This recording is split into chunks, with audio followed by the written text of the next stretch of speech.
하나님께서 우리를 회복시키실 때, 우리가 지지난주 신앙의 중수, 삶의 중수, 개인의 중수, 교회의 중수, 우리가 중수 회복에 관련된 특별 세미나, 특별 새벽기도회를 했었는데, 하나님이 우리를 회복시키실 때는 항상 우리의 눈물을 원하십니다. 사람들은 이 눈물을 약함의 표현이라고 생각을 하지만 영적으로는 이 눈물은 절대 약함의 표현이 아닙니다. 눈물은 하나님을 향하는 방향으로 우리의 영혼의 방향을 바꾸어 주는 역할을 합니다. 오늘 본문 보면 유다 백성들이 자신들이 찌른 주님을 바라보면서 애통하는 장면을 보여줍니다. 그리고 오늘 말씀 1절, 2절, 3절까지를 쭉 읽어보시면 굉장히 혼란스러우실 거예요. 유다를 멸망시키겠다고 하셨다가 유다를 찌른 민족들을 가만두지 않겠다고 하셨다가 이거 어느 쪽을 멸망시키시는 건지 도무지 감이 안 잡히는 이야기를 합니다. 근데 오늘 이 말씀 내용은 유다 민족도 다른 민족들의 손에 의해서 심판할 것이고 그 심판을 한 다른 민족들도 하나님이 심판하시겠다라는 이야기를 하시고 있는 겁니다. 그러니까 유다 민족과 유다 민족을 괴롭히는 다른 민족들까지 동시에 손을 보겠다, 이런 말씀을 하시는 거죠. 그러니까 유다를 손보는 이유는 하나님을 떠났던 까닭에 손을 보는 거고, 또 유다 아닌 다른 민족들을 손보는 이유는 하나님께서 하나님을 믿지 않는 이방 민족들에 대한 손봄, 이런 것들이 동시에 일어나는 말씀들이 오늘 12장 1절에서부터 이 전 5절까지의 말씀들의 내용입니다. 하나님의 구원이 임하지만은 그 구원의 감격 속에 우리가 눈물을 흘렸던 기억이 있습니다. 그리고 회개를 하는 모든 신자들의 그 과정을 보면 항상 거기에는 눈물이 있습니다. 그 눈물이 하나님을 향해서 내 영혼의 방향이 틀어지는 역사를 만들어낸다는 겁니다. 웨슬레는 그런 얘기를 했어요. 값싼 은혜는 값싼 은혜이고 그 값싼 은혜에는 회개가 없습니다. 눈물이 없습니다. 그 눈물이 없는 회개는 생명이 없는 믿음입니다. 이렇게 이야기를 했습니다. 오늘 새벽 우리 영혼에 하나님께서 다시 거룩한 애통의 은혜를 부어주시기를 소망합니다. 오늘 1절에서부터 9절까지는 하나님이 우리를 지키시는 방패라고 하는 이야기를 합니다. 스가랴는 예루살렘을 치려고 하는 열방의 공격 앞에서 하나님께서는 그날에 예루살렘을 무거운 돌이 되게 하신다라는 말씀을 하십니다. 이 말은 하나님께서 친히 예루살렘의 방패가 되어주시겠다라는 약속입니다. 믿음의 길을 걷는 우리에게 외부의 공격보다 사실은 여러분 자신 안에 있는 내면의 갈등, 여러분 자신 안에 있는 내면의 흔들림이 여러분을 무너뜨릴 때가 훨씬 더 많습니다. 나라가 멸망할 때도 보면 외부의 공격으로 나라가 멸망하느냐? 아닙니다. 사실은 나라 안에 있는 여러 가지 문제들이 그 나라를 멸망시키는 경우들이 역사를 볼 때 얼마나 많았습니까? 신앙생활도 마찬가지입니다. 여러분, 외부의 유혹 때문에 신앙생활을 못하는 게 아니라 여러분 내면 안에 있는 갈등 때문에 신앙생활이 힘들어질 때가 훨씬 더 많다는 거죠. 그렇듯이 우리는 이 내면을 지키고 하나님 안에서 믿음으로 살려고 하는 애씀이 필요한데, 하나님은 늘 내가 너희를 눈동자처럼 지키리라 이렇게 말씀하셨는데, 신명기 32장 10절의 말씀입니다. 우리를 눈동자같이 지키신다. 그 신명기 32장 10절의 말씀을 여러분 꼭 기억하시기 바랍니다. 여러분의 내면을 갈등으로부터, 흔들림으로부터 지켜주시는 분이 우리 하나님이시다라는 말씀이지요. 그렇기 때문에 우리를 치려고 하는 세력보다 더 강한 손이, 하나님, 그 강한 손이 여러분을 붙들고 있다는 거예요. 그런 것을 잊지 마시기 바랍니다. 세상의 불안이나 세상의 위협 앞에서, 두려움 앞에서 떨지 마시고, 또 내면의 갈등이나 흔들림으로 여러분의 신앙을 갈피 못 잡는 향방 없는 신앙처럼 생활하지 마시고 늘 하나님을 향한 신뢰로 하나님의 부르심 앞에 반응하시는 우리 하누리 성도님들이 되시기를 주님의 이름으로 축복합니다. 여러분을 감싸는 보이지 않는 방패가 되어주시는 분이 우리 하나님이시다, 이 이야기를 하시는 겁니다. 오늘 10절 말씀에 보면 그래서 그런 백성들에게 하나님이 회개의 은혜를 부어주신다는 약속을 하고 있습니다.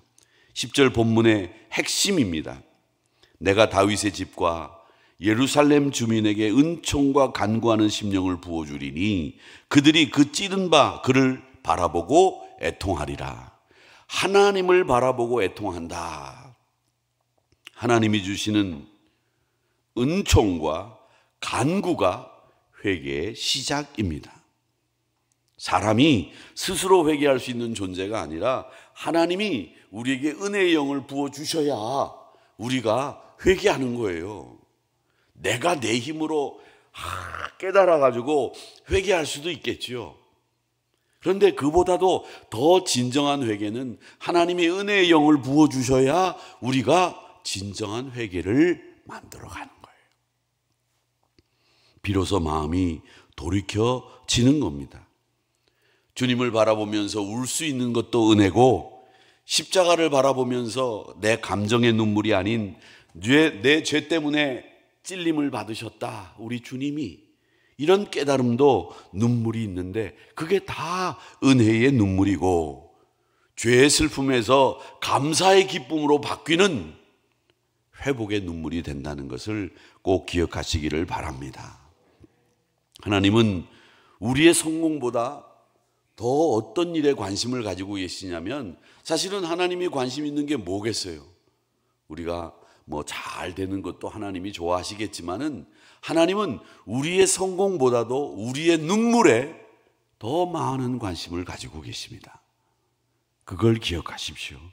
그 눈물 속에서 하나님과의 관계가 회복되는 겁니다.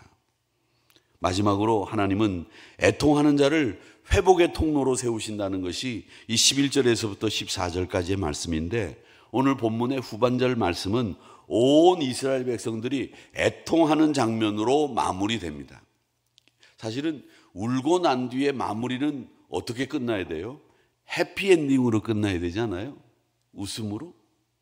오늘 아침엔 굉장히 여러분들 얼굴이 이런 표정으로 짓고 계신데 웃음으로 끝나야 되지 않습니까?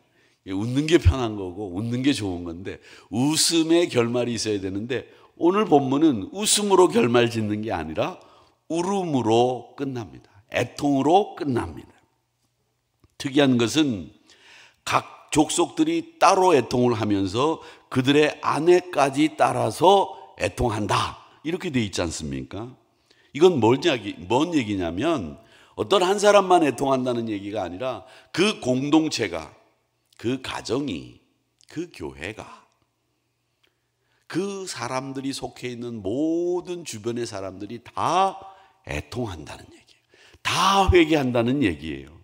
남편이 울고 아내가 울고 자녀들이 울고, 또 자녀들이 하나님 앞에 돌아와서 온 가족이 하나님 앞에 애통하며 하나님께로 돌아간다, 그 얘기를 하기 위해서 그 족속이 울고 그 족속의 아내들이 운다라는 이야기로 표현해두고 있는 말씀입니다. 하나님은 눈물을 흘리는 한 분의 성도를 통해서 가정과 교회를 살리신다는 것을 기억하시기를 바랍니다. 부흥의 불길은 누군가의 애통을 통해서 시작이 되는 것이고, 부흥의 불길은 누군가의 눈물로부터 시작이 되는 겁니다. 그 말은 뭐냐면, 하나님께서 그 회개하고 돌이키는 은혜의 영을 받은 한 사람을 통해서 공동체가 회복되는 역사가 일어나게 만드신다는 말씀입니다.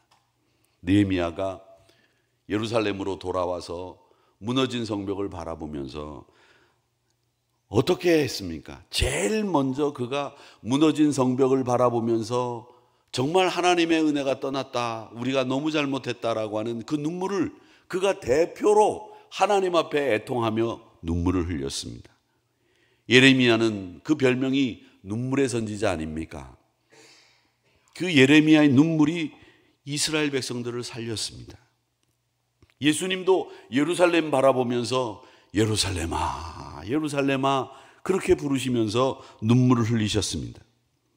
우리의 가정, 우리의 공동체, 우리의 교회가 새로워지기 위해서는 누군가가 울어야 되는데 그 울음은 단순히 감정의 눈물이 아니라 하나님의 뜻을 향한 거룩한 애통이 되어야 될 줄 믿습니다. 거룩한 애통.